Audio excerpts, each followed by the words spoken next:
All right, I'm Carol Erner. I'm a member of this meeting. I haven't worked on just nuclear weapons all my life because for 35 years my husband and I, and for a while my little children, including that one with white hair over there, lived in what was then called the Third World.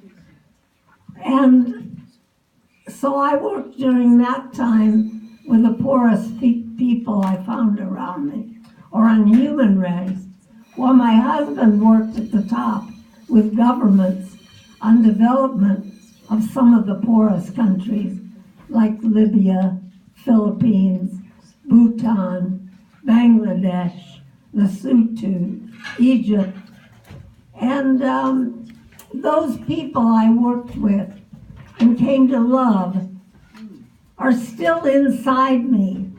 And I'll say that's a lot of why I work on nuclear abolition again now for everybody. But knowing about these people as individuals fires me because they deserve a world in which they too have a chance to be the best people they can possibly be.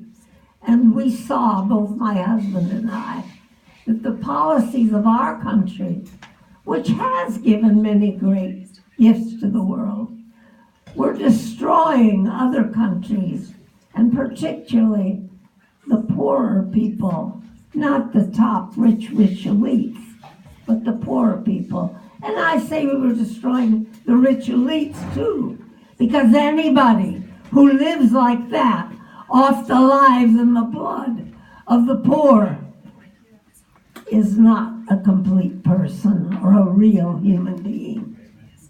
They're missing something in the world. Anyway, I must talk about what I'm supposed to be talking about. I was going to talk about the Marshall Islands to start. I want to talk about hope, and I want to stand up to do it so I can shout. And there is a lot to be hopeful about, and I think we have to cling to the hope, even though it's a little golden thread in a great darkness of violence, cruelty. We have to remember that even the cruel are human beings and try to find that which they can respond to and be transformed. And all of us have watched many people in our country and other countries be transformed and change their position. And sometimes it's a complete transformation. Sometimes, like with Kissinger, it's a little different, I think. But he is now one of the strongest voices calling for abolition of nuclear weapons. And so is George Shultz. And so is Perry, the former Democratic Secretary of Defense. And his voice is really strong. He's telling it how it is now. So watch New York Times, Truth Out, other places. I suppose he's been in Common Dreams because his voice is getting loud and clear. He's in the process of a pretty complete transformation. Anyway, I must watch my watch. I was going to talk about the Marshall Islands first. I'll only say a little bit because Helen has talked about it, shown you a slide. But this is the most tragic story I know at this time. And if you know about it, and that we've now have documents that show that people in our government, scientists, were planning this 2 years in advance. And they said they were testing to see about the effect on shipping lines. But from the very beginning, they were thinking about human testing too. And we saw one quote that says, of course, the Marshall Islanders aren't the same as we are, but they're enough like us to be better to test than mice. And they planned to test, and they did not treat. They didn't give medical aid, nor really tried to protect them. They watched the effects, and they recorded them, and they reported them. And that sounds like something the Nazis would do. Not, or like we like to say they did, which they did. But some people in our system have lost track of what it means to be human and to care about other people. And this kind of racist, they're not like us, but they're wonderful people. And I know, because I know many of them. And there is a book I want to recommend to you. You can find it on Amazon. It's by Giff Johnson. I think it's self-published, but he met a Marshall Islander in university in Hawaii, and he fell in love with her. And he loved her all his life.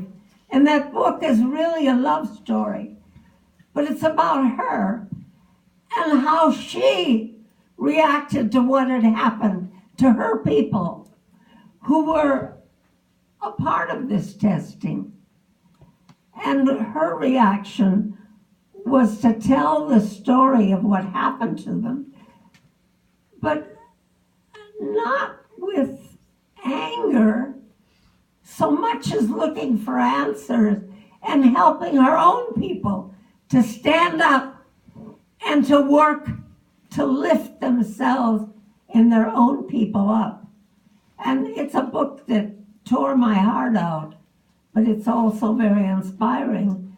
And it tells you the real story of what happened to the people of Marshall Islands, who were not really like us, but they were better than mice. What's the title of the book? I must be at the end already. What's the title of it again? Pardon? What's the title of the book? Never Whisper. And he shouted and she shouted. He shouted for her. Anyway, my minutes are up, I think. But I wanted to talk also about hope. And so I want to talk about just one of the things that I have never seen mentioned in our press. It must have been sometime or other. But 159 nations of the 193 that belong to the United Nations have come out publicly, and to Ban Ki-moon and to the world, except we don't hear it, to say we must ban nuclear weapons. You know, we're working on getting chemical weapons out. We have a ban treaty, and it's working.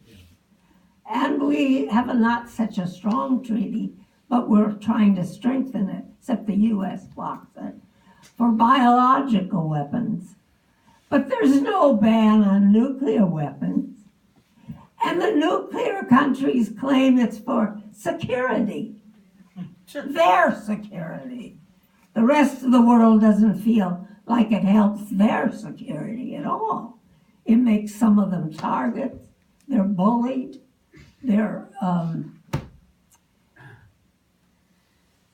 And they know what would happen if a nuclear weapon struck any country in the world. So let me just tell you quickly that these 158 nations, it really started with the Red Cross, who have been against nuclear weapons and calling for their abolition from 1945 on. But recently they've been calling with louder and louder voice and saying if even one city were nuclear bombed, there's nothing we could do to help. Nobody could help. You can't send in anybody there to help them. They just have to suffer and die like the people did in Hiroshima, but be left to that. Well, the 158 nations have heard this, and they started having meetings on the humanitarian consequences of nuclear war. Because the powers, the big powers that have nuclear weapons for their security, talk about strategy and how we defend ourselves and how we attack and how we fight a nuclear war. But these nations began to talk with the Red Cross there with them about the humanitarian consequences. What happens if a nuclear bomb is dropped? And in the process, the organization to which I belong really promoted the concept of a ban treaty, to start by saying it's illegal, it's criminal to have nuclear weapons, to produce them, to have them on your territory, to deposit them on other people's territory, to move them, not just to use them, but all these other things. Well, I'll stop there by explaining it, but just end by saying they've been meeting this summer, and this is what's so hopeful. It's the General Assembly, which has always proposed resolutions to the Security Council. That's been its role. But the Security Council has people who can veto anything they recommend, and that's the way it's been going. But they realize now they do have power. They have one vote per nation. They act by majority rule. So why don't they go ahead and start a ban treaty? And that's what they've done. And they've been meeting about it this summer. The call is to begin negotiations next year. And my organization, the one to which I belong, I don't own it, Women's International League for Peace and Freedom, is in the middle of this with several other wonderful organizations, including Physicians for Social Responsibility. I see, I guess, oh, there you are, yes. And your organization, and particularly the International Physicians to Prevent Nuclear War, are working on this very hard. And WILPF and IPPNW are close partners in pushing this. And so these are things that we should know about, learn about, and find ways to talk about them in this country where nobody even knows about them. It's our job, and that's the way the United Nations is organized. I must remind you, they don't use force. They don't have the military. It's all based on people like us working on our own governments for change. It's our responsibility. And Helen Jacquard, where are you? I'm so glad you're responsible. We love you, and will please come. Please work on us too. She's a member of the committee I work with. So I could go on and on. One more, I'll just say that our mayors are our best friends, including Mayor Haley right here. Our mayors are for banning nuclear weapons. Our mayors, they know what happens to cities. They love their cities. So we need to make it possible for our mayors to speak out and help our communities to hear what the wonderful resolutions they pass every year are saying. So it's our job. Let's take responsibility. There's hope, but we have to have the hope, and we have to make work to make it reality. Thank you.